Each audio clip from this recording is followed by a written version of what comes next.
City. Studio City in glorious Manteca. Yeah. All right, Vera, are you ready today? I am ready. Me too. In 3, 2, 1. Blast off. Yes. Well, hello there. Here we are, Monday. We are so happy for you to join us. And let's see here. Let's see who's joining us today, Vera. Okay. That would be like hundreds of people. Our soul tribe is vast and huge. All right. So today is going to be a lot of fun. Yes. We have a special show today. We do. Mm-hmm. And we wanted to first remind everybody, because our special guest is going to talk to us today all about grief. And this is something that all of us go through in life. Exactly. There's many forms of grief. Mm-hmm. And we just wanted to remind you that if you have any questions for our guests, we have the chat here in YouTube, and we also have super chat too, because a lot of us who have lost a loved one would like to hear also from Vera if they have a message from the other side. So there's super chat for past life and psychic questions too. So that's just a little reminder for everyone who's with us. Sammy and Azul. Hello, Roxanne. Mm-hmm. And okay, so first, before we dive in, mm-hmm. we should tell everybody about our fabulous friend who's going to be joining us today. Okay, let's do that. Okay, so here we go. So Shelly is, let's see, she is a life coach, and a life coach from energy healing to using crystals to meditation and shamanism, and one of your favorites, hypnosis. Hello. Yeah. Crystal too. Yeah, very true. Oh, you couldn't we tell. live in a crystal museum, thanks to Vera. And she is a successful author mm-hmm. and a speaker, and she has a very, very cool background in many different healing. Well, all my friends are cool. Yeah. A background in many different healing and spiritual modalities, from the law of attraction with Bob Proctor and Joe Vitale, to being your own shaman with Deborah King, and also, of course, training under Vera at the Sylvia Brown Hypnosis Training Center, learning all about past lives, hypnosis, and the regressions. Right. And what we call soul journey sessions. Exactly. Yes. So without further ado, let's bring in Shelly. Yay. Yes. We have to get what do you call this machine? Yeah. Hi, Shelly. Hi, Shelly. How are you? Yeah. So good to see you again. Yes. I know. It's been a while. It has been, hasn't it? And I'm so fortunate that I just get to meet Shelly, and I love her sparkling energy and beautiful smile. Exactly, me too. Very friendly, warm person. So thank you for making the time to be here today, Shelly. Yeah. Thank you for having me on the show. Of course. And now, first of all, I would love to hear a little bit, Shelly, about your experience at the Sylvia Brown Hypnosis Training Center and how you met Vera. Just briefly.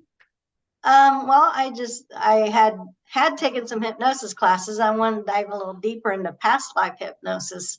And at the time I had liked Sylvia Brown, and I do like Sylvia Brown and Colette Baron Reed, and they were on a speaking tour together. And I just decided to, after doing some research, to take her class, and that's how I met Vera. And the rest is history. Yes. Well, I would love to know what made you want to write this book on grief. Well, everybody has grief, whether it's a divorce, a loss of a spouse, a loss of your parents, the loss of a child, a loss of your pets, leaving home, going away to college for the first time, that's a form of grief. And so it's like everybody has grief in some form, and there's a lot of grief books out there. None of them written by me, of course, but that was just a little humor. But I wanted to write something positive with my healing background, my spiritual background, about all the different benefits of tools to help a grieving person. And that's what, Shelley, I really liked about this book, because I've read a lot about grief, right? We were Right. Sylvia and all that stuff. But what I really loved about your book is that it gives you spiritual tools, not just the clinical part about what the brain is going through, which is fine, because some people really need to know that. But I love all the tools that you give, and to help people. And actually, whenever I was reading it, it felt like you were holding a friend. I think the book gives you permission to grieve in your own way. And that's important. Everybody has their own way of grieving. Some people grieve longer, some people grieve shorter. But after you go through your grieving process, you can then implement the tools to help you move on. Yes. Yeah. And it's important to know too that it's okay to live, because some people get stuck thinking, well, I can't be happy because my loved one's not here. And what really the loved one on the other side is going, live, be happy. That's what we want. Right.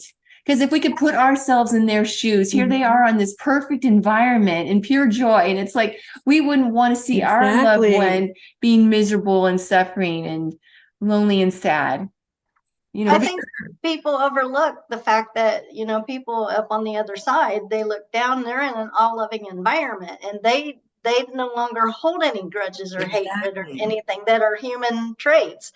They know nothing but love. And like you said, they want us to go on and be happy. Yeah, because they understand what they're going through, because we understand everything on the other side, right? Yeah. So so it's like, don't be stuck, live your life for me. Right. If you have to, if you can't do it for yourself. Oh, so that way you keep moving, right? Yeah, I like that. That's like one of the quotes that I liked. I have to see if I can find it here real quick, is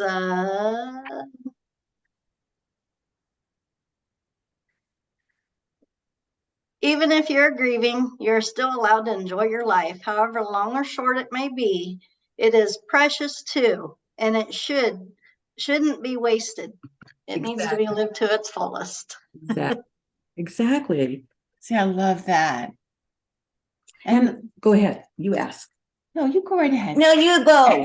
I was just going to say how sometimes these statements that might sound simple are the most profound, especially when we need it. That's part of the book. Yeah. Oh, because you're talking about simple. Right. And that just rings so true in the heart, because it's like sometimes when people have the real clinical, it's not as I don't feel it, I don't feel like I can touch it, like how something when it's more simple and it's like you really feel it and can get it, and it helps more. Exactly. I think people that live by the ocean, they sometimes lose sight of the fact of the positive healing environment of the ocean air with the positive ions. It helps to keep your mood in a positive, to lift your spirits. Exactly. I think that's awesome too, because the water is a conductor, and it's really a healing thing, because it's ultimately it represents Mother God and Mother, and the healing and the nurturing and the comfort, and so that healing in nature, I think, can really be beneficial. It's great that you have that in your book too. And the different essential oils. I spoke about some essential oils. I think there's 10 of them listed that have healing properties and benefits. Of course, I don't think we're allowed to say healing, but they have. You could say healing. We can't say cure. Cure, right? Yeah. They have healing benefits. You could say healing. Heaven forbid you should cure somebody. Go right ahead. Oh, man. She lost her dad at age 2, and she never knew that she held on to that grief for 17 years. Wow. But isn't that amazing that it came to you, Roxanne, that you didn't realize you were holding on to that grief, but when it came up, that was for a reason, for the timing too, Exactly. to be able to have that chance to. And that was a lesson that work through she it. chose to learn in this life. Yeah. And Wow. some great tools for that is like journaling, by writing them down. And, I think giving gratitude daily is a really powerful thing. And even if it's giving gratitude for a divorce or a death, it helps to move on past the process. And there's simple things in the book, like dedicating a park bench or planting a tree or, yoga laughter, things to get out and make you happy, singing, Yeah. quilting. There's just different things you can do to incorporate to help move on. You know what I love about that, Shelley and Vera, is that it's like it makes me feel like this negative thing, and then we turn it into this positive thing, and you're working it out through your hands Yeah, or through what you're that's you're the doing. best way. Remember the physical, you have Yeah. to have that along with your affirmation, not just the affirmation. It really Yeah. ties it in.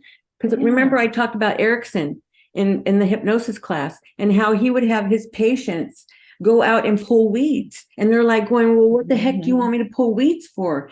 But it was an affirmation of like pulling the issues out from the root. Right. Yeah. Yeah.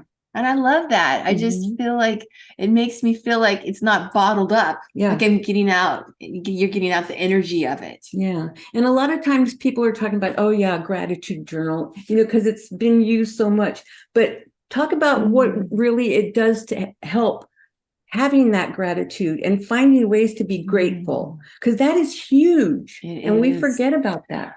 Yeah, it feels like that would be a big part of the healing process. Yeah. Well, I myself have just recently went through a separation. I'm in the process of a divorce.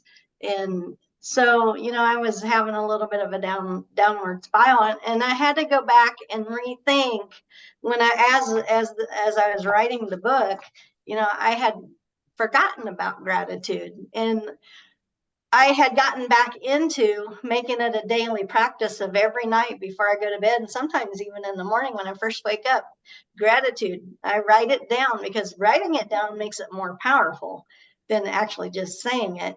But I get up in the morning and I think sources for my feet touching the floor. I wake up and my eyes open. I can breathe. I can see. I can hear. I can move around, for the air, for the sunshine, and it's just little things like that to be grateful for. And when you're grateful, it gives you more things to be grateful for. And even though, thank you for that, because I've totally forgotten about it, because it has been so overused, I think, sometimes where people just get like, oh God, gratitude. Here we go again, but it does really work. It does. And, I've struggled a little bit financially, but even though I might just hypothetically say I have $10 in my checkbook, I give thanks for that $10 because that $10 grows. Next week I might have 20 or 30 or 50 or find it in your journal. Right. Remember? That was a couple days ago. Yeah. Found some money in my journal. Yeah. Well, that's a wonderful positive attitude that really can help when we're in that pit of despair. It's like that rope of positivism that can help pull us out of that. Yeah. And pretty much the book, don't you think it's like an outline to follow and the steps for the grief? Do what? Your book to me was like an outline to follow. Yes. For the grief process. I actually did that intentionally because in the end I talk about the Ho'oponopono, which is a Hawaiian healing technique. And I actually wanted to lead up to that because it's a very powerful spiritual technique. I would have to look it up exactly for what it does, but I know it's very healing it's 4 really simple statements. Thank you. I love you. Please forgive me. Maybe there's one more. I know I have it. I wrote that one down too. Oh, hello. Did you love it? Yeah, I did love it because it's a prayer. Thank you. I love you. Please forgive me. And I'm sorry. And those are very powerful statements because I love you helps you clear out the negativity. I'm sorry. The reading's so small. um, it's just giving thanks to all those areas of your life, and it just helps to keep you in a positive frame of mind. Exactly. And what are the 7 stages of grief, though?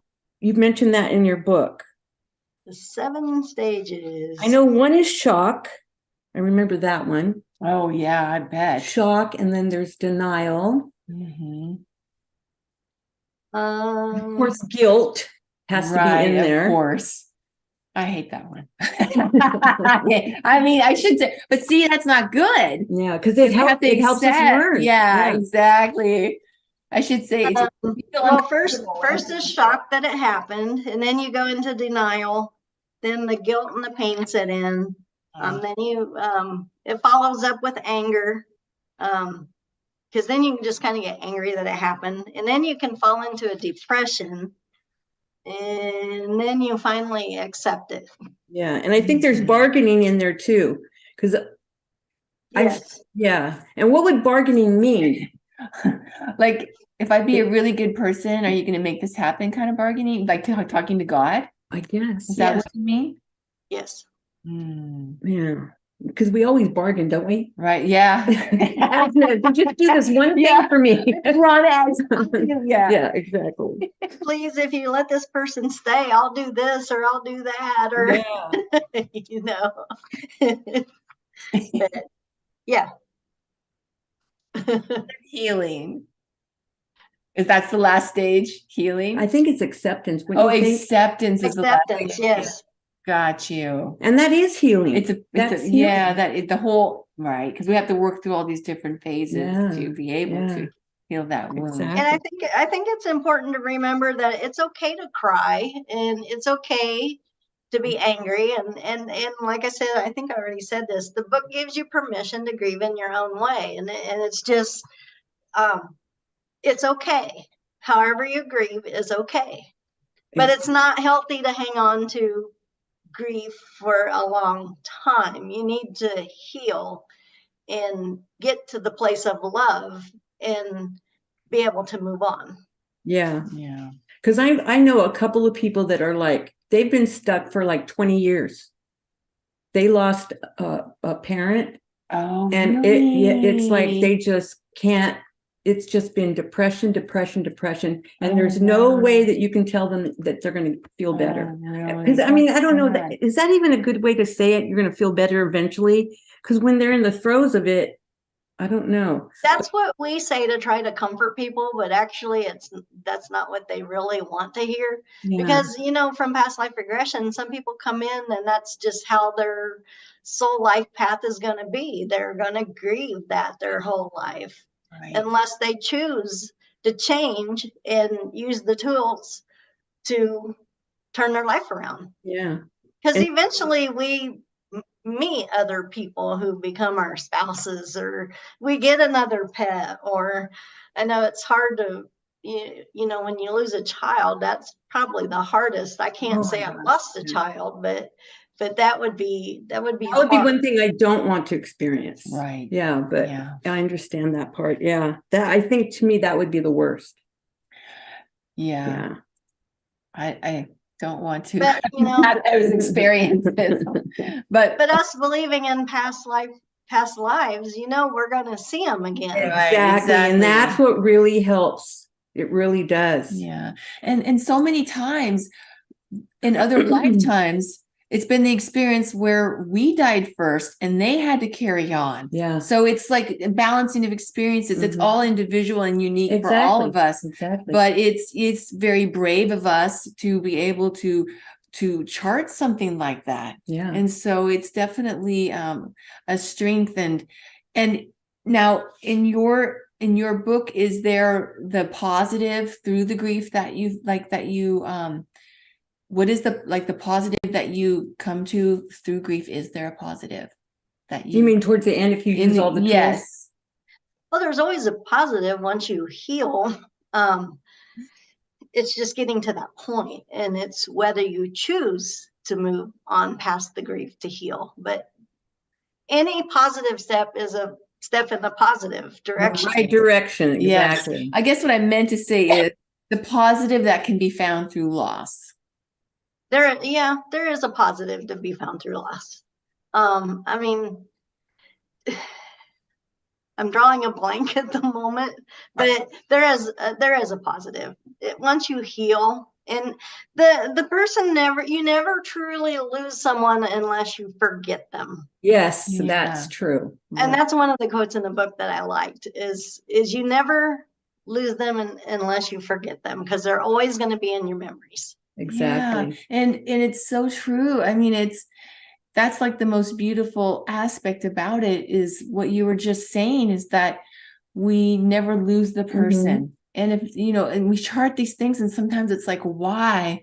But a lot of times it's just the strength that we garner, and this beautiful gem that we gain from all the, with all the fire, and we have this gem in the middle, and that's that loving bond that we'll never lose through death or anything. And that's, it's very well put what you were saying, is that's right. And I think they're always around us too, because they say if you find pennies or find dimes or find feathers, or they're always watching over us and or you can smell their pipe, smell their fragrance or whatever. Yeah, you smell lavender. I know when family members have died, I have smelled lavender or honeysuckle in my room, and it's just different signs that they give that they're around. Exactly.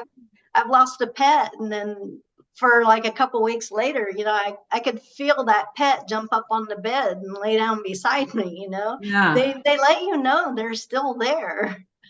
Yeah, exactly. And Eric is saying, I'm always surprised how regret is not part of the 7 stages, but there is regret in parts of your book. I read that. I'm not sure where it's at that yet, but there is regret though, Eric. And I think it comes from parts of those, the denial part too, that, it has regrets in there too. So there is regret. It's just not, I guess, named specifically, but yeah, there's always that. And I'm gonna quote the movie The Shack at the moment. It's a very positive movie. I can't think of who stars in it right at the moment, but the basis of the movie is the father was grieving over the loss of his child, but he also jumped in the lake to save another child when a pedophile had stole the youngest child and murdered the child.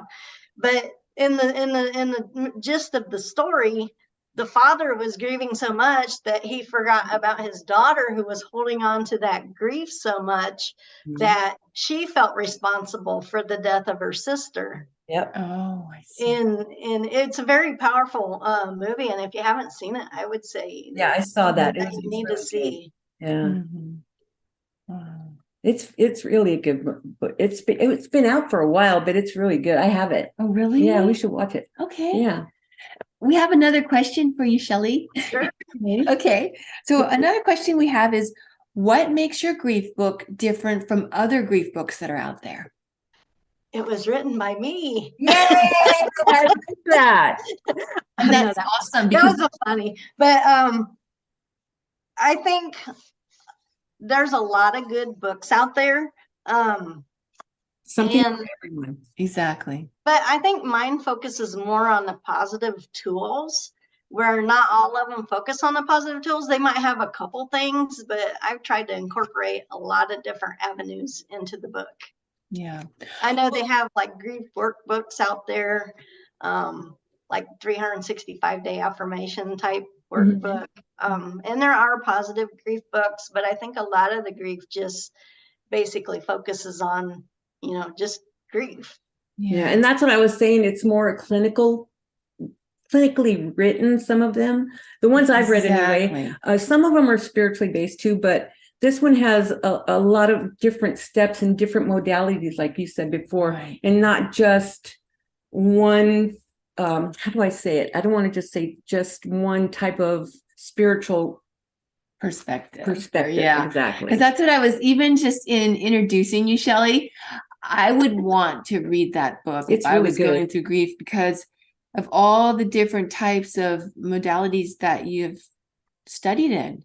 And I really resonate more to like, I really want some of the spiritual, aspect, content, instead of just the other. Yeah. Because that doesn't work as well for me as the spiritual, reflective. That's right. Yeah. And I don't know if you've actually really studied the cover, but I like the world in the background, because the heart being highlighted tells me, to me, it means healing the whole world. Yeah.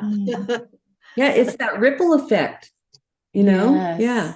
And for me though, how we're talking about how we can have grief through losing a loved one, or, whatever, a divorce or whatever you're going through kind of thing. But what I noticed whenever I was reading the book, what I was grieving was my body parts from going through cancer and then losing like the rest of me, it felt like. Right. So this is what was really amazing to read and to focus on. And that, because what really I got was that gratitude thing, because I don't think I'm grateful enough, Yeah, because when you go through a whole year of just being sick, Right. you don't look at things as positively as you should. Right. And there's always a positive to it. Yeah. And that's where being grateful for your cancer, by writing that out, you're letting that go. Yeah, because you're more than your body parts. Exactly. Yeah. We're more than anything that happens to us. Yes. What we have with a loved one is more than anything that could happen to us physically, whether we like, you know what I mean? Right. Exactly. But it's still more. I just love that. Now you talked about a spiritual cleanse. What The is it? Ho'oponopono. Is that what that is? Okay. Yes. Okay. It's basically, say you lost your favorite pet and your pet's name is Charlie. So basically how it works would be, you would be like, Charlie, I'm sorry. Please forgive me. I love you and thank you. And I know they have YouTube videos out of the 108 repetitions. I like to put them on the YouTube channel and go through the 108 repetitions with it, or even just put headphones on and meditate with it. That's but awesome. By doing that, you're releasing it to the universe to heal, and you're forgiving that aspect of losing that pet, and you're giving the pet permission to go on. Right. Wow. You can do it with anything. You can do it with money. You can do it with lots of things. Anything is right. You can. Wow. Yeah. That's really awesome. I was just sitting here thinking about a puppy I lost a long time ago and how bad I felt about it. And I was just having my inner dialogue talking to this little dog, saying what you were just saying. It actually made me feel instantly better. Yeah. It really did. That's really cool. Because you do have that regret too with the pet, because you go, like, I could have done more. Right, because we take care of them, innocent little creatures. Well, they become like our children. Yeah, exactly. But I think we get so entangled in, like a marriage that lasted, I don't know, 40, 50 years. We get so entangled in each other that we forget we're separate people. Right. And then when you lose that spouse, then you do go through a sense of loss. And you have to rediscover yourself. You need to get back out there and find what makes you happy and get back into those I can only think of habits, but get back into like walking or getting out with a social circle of friends, or talking on a phone, or whatever that makes you happy. You need to get back into that. And how long does it take for an affirmation or a new way of thinking take? Does it take like a year? Does it take 2 years? Is it that you have to go through that 109 affirmations to get it to work, or is it just different for everyone? I think it's different for every person, because it just depends on, your soul contract. It depends on, are you going to hang on to the grief, or do you want to move on? Yeah, that's the key right there.